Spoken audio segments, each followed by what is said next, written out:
Hello! Hibby here at the homestead, and this is my video series on practical rigging techniques.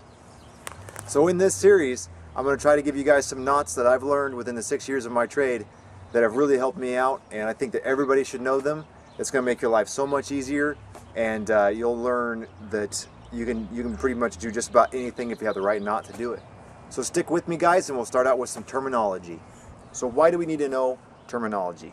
Well, we need to know terminology so that you can better understand how to tie these knots, and it's easier to explain to somebody else how to tie them also. So when you look at a rope, you have the working end, which is the end that's off the ground that you're working with, that your dominant hand is holding. That's considered the working end. And then you have your running end, and that's usually the end that runs to the ground, or the end that's not working off the working end.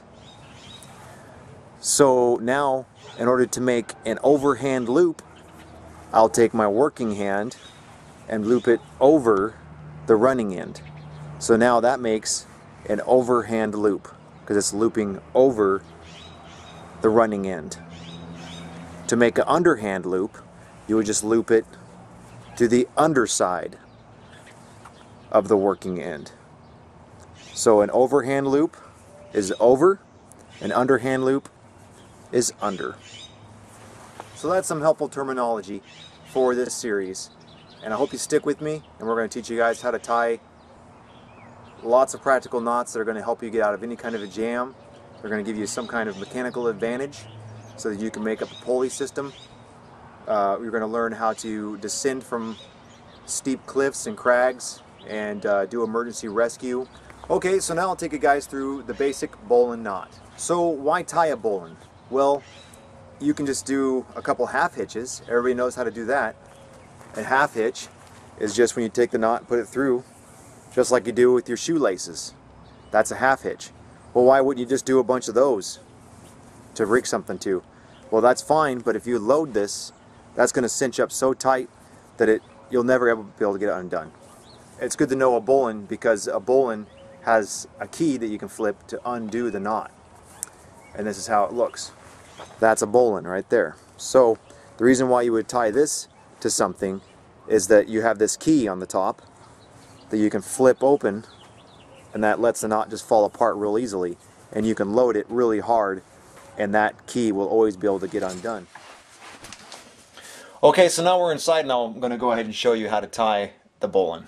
Okay, so now we got our running end and our working end, and we're going to make an overhand loop in the running end, take the working end, and the rabbit goes up the hole, around the tree, and back down the hole again, just like we learned in Boy Scouts. And there you have a bowline.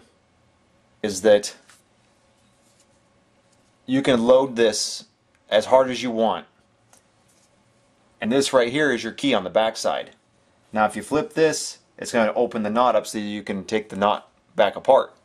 So if you get this real bound up tight, and you get a ton of weight on it, this is really easy to always just flip over and to undo. So that's why everybody should know a bowline, because you'll save your rope. You won't have to cut your rope that way if you load it.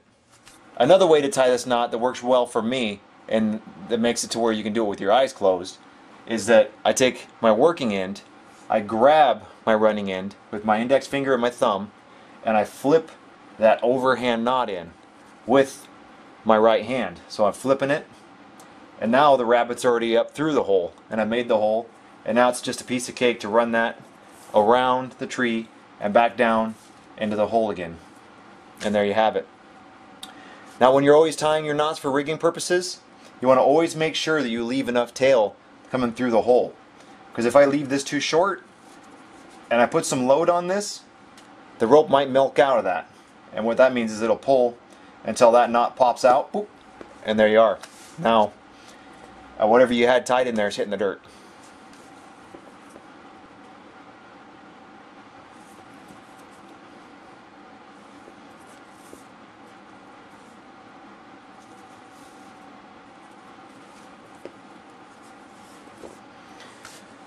So there you have it. Now you know how to tie a bowline. So thanks for watching, folks. We'll see you next time. Never scared, always prepared, and God bless.